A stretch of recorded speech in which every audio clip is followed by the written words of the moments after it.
Sudah kelihatan ya screen saya?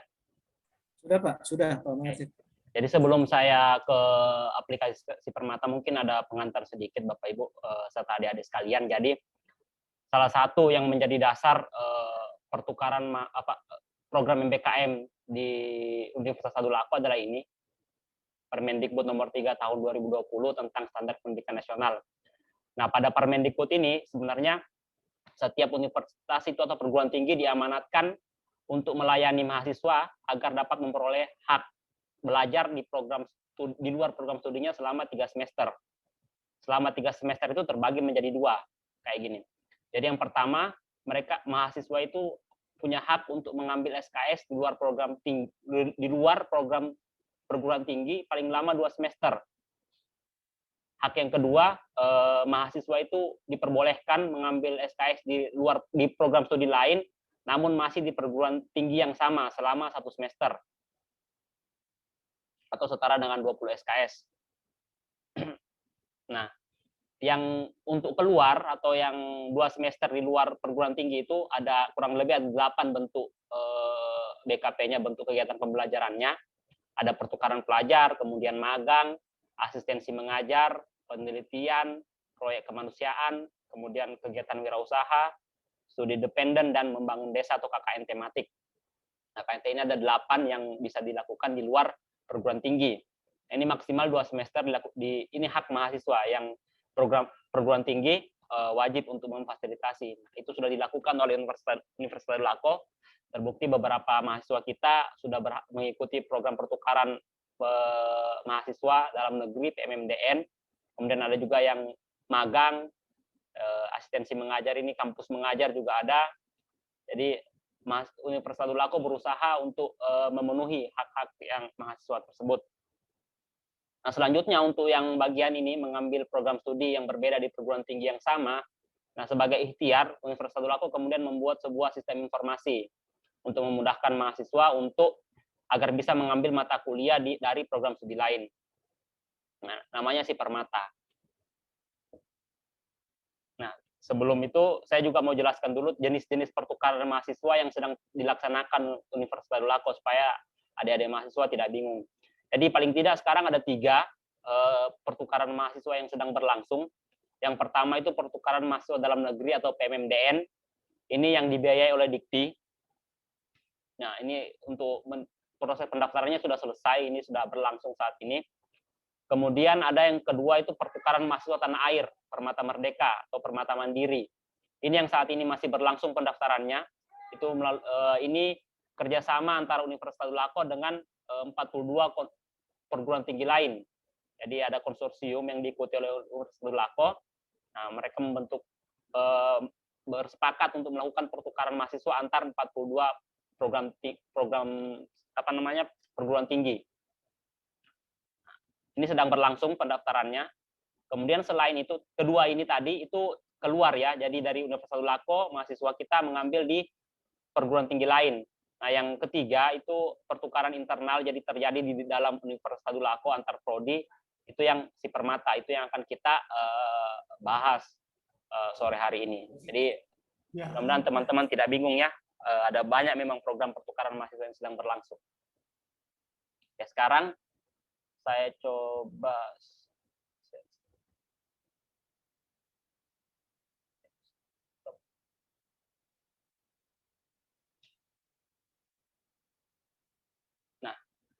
kalau di sini ada Bapak Ibu Prodi yang bergabung, akunnya bisa diperoleh dari admin ya, admin fakultas. Nanti silakan Bapak Ibu koordinator Prodi atau ketua jurusan itu bisa menghubungi admin fakultas untuk mendapatkan akunnya.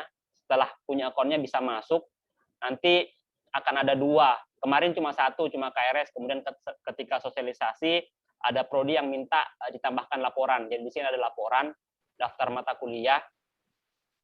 Ini semua daftar mata kuliah yang ditawarkan oleh prodi-prodi lain. Jadi Bapak Ibu koordinator prodi bisa melihat juga daftar mata kuliahnya, ini bisa di-download juga dalam bentuk CSV nantinya. Selain laporan ada menu list KRS. Di sini akan ada list mahasiswa yang sedang ber-KRS dari prodi Bapak Ibu koordinator prodi. Ini untuk yang prodi. Dari sisi mahasiswa, nah ini yang penting karena di sini banyak yang mahasiswa. Adik-adik mahasiswa sama seperti prodi, akunnya itu dibuatkan oleh admin fakultas. Jadi silahkan menghubungi prodi atau admin fakultas untuk dibuatkan akun nanti. Nah, setelah mendapatkan akun seperti ini misalnya, sebagai mahasiswa silahkan masuk. Di sini ada 2 menu sebenarnya. Profil ini tidak ada apa-apa, cuma menampilkan informasi. Kemudian ada KRS dan KHS. Yang penting itu di KRS. Kalau KHS ini nanti teman-teman tidak mengisi apapun, hanya melihat nilai. Jadi ketika selesai perkuliahan, nanti nilainya akan diinput oleh admin, teman-teman bisa lihat di KHS. Nah, di KRS ini yang penting, teman-teman silahkan memilih tahun ajaran yang sedang berlangsung saat ini 2021-1, kemudian tambah KRS. Nanti akan muncul di sini KRS tahun ajarannya, kemudian diklik. Nah, akan masuk ke halaman ini. Di sini adik-adik mahasiswa bisa memilih mata kuliah dengan cara mengklik button ini, tambah mata kuliah.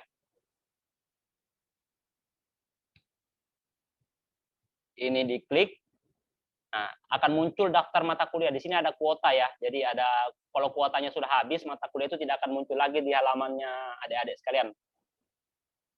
Jadi silahkan dipilih mata kuliah yang sesuai, yang kira-kira disenangi. Misalnya mahasiswa teknik yang ngambil matematika misalnya, di persamaan diferensial. Misalnya mahasiswa teknik sipil ingin mengambil mata kuliah persamaan diferensial yang ditawarkan oleh program studi matematika. Silahkan klik detail. Di sini akan ada informasi tentang kuliah tersebut, kode mata kuliah, nama, kemudian program studi yang menawarkan, SKS-nya, kemudian nama dosen pengampunya, jadwal, kemudian deskripsi mata kuliah.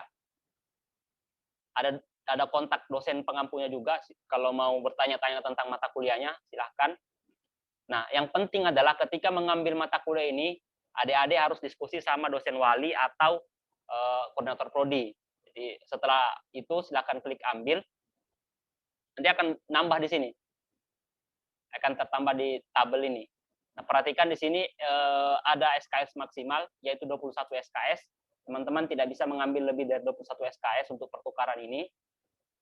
Jadi kalau yang punya hak mengambil 24 SKS, silakan ambil 21 SKS di pertukaran, kemudian 3 SKS-nya ambil di prodi sendiri. Misalnya persamaan diferensial, saya mau tambahkan lagi yang lain, mata kuliah yang lain. Misalnya apa lagi?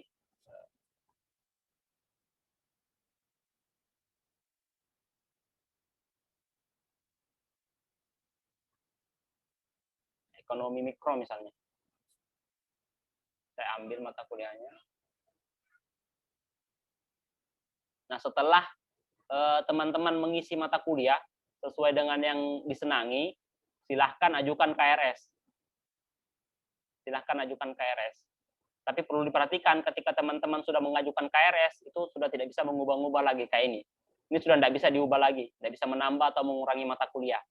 Ini akan terkirim ke prodi. Di halaman prodi akan muncul sekarang di sini status mahasiswa tadi yang mengirim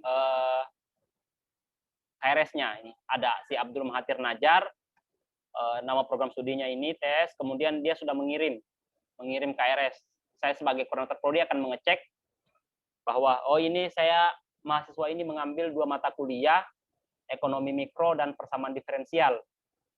Prodi setuju atau tidak? Kalau menurut prodi, ekonomi mikro ini tidak bisa nanti direkognisi, tidak ada mata kuliah yang cocok untuk direkognisi, silakan mahasiswa memilih mata kuliah lain. Prodi akan mengembalikan KRS. Kembalikan KRS. Ini statusnya berubah jadi dikembalikan.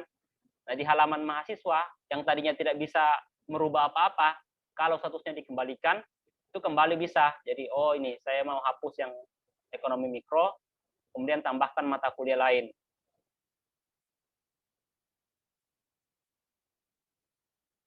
Misalkan.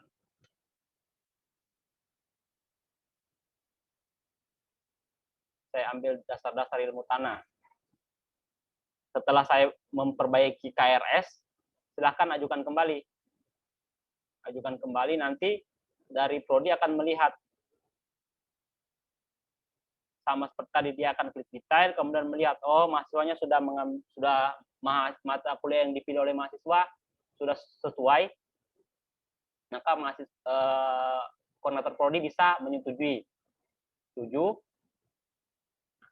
Setelah disetujui, nanti di sini akan muncul otomatis, di KHS-nya itu akan muncul. Di KHS-nya teman-teman, tadinya tidak ada apa-apa, akan muncul seperti ini. Nilainya belum ada karena belum diinput. Jadi nanti teman-teman setelah selesai perkuliahan, nilainya akan diinput oleh admin kalau tempat kuliah. Jadi misalnya kuliah di agroteknologi, berarti adminnya pertanian yang akan menginput nilai untuk mata kuliah ini, kemudian adminnya MIPA yang akan menginput nilai untuk persamaan diferensial, nilai angka, jadi teman-teman tinggal melihat hasilnya di sini. Jadi sampai di situ tugas teman-teman KRS. Setelah KRS disetujui oleh koordinator program studi, maka sudah mulai kuliah. Mungkin penjelasannya untuk sistem informasi, penggunaan sistem informasinya seperti itu saja, Pak. Nanti kita lanjutkan ke diskusi. Kalau ada yang kurang jelas, silahkan adik-adik bertanya.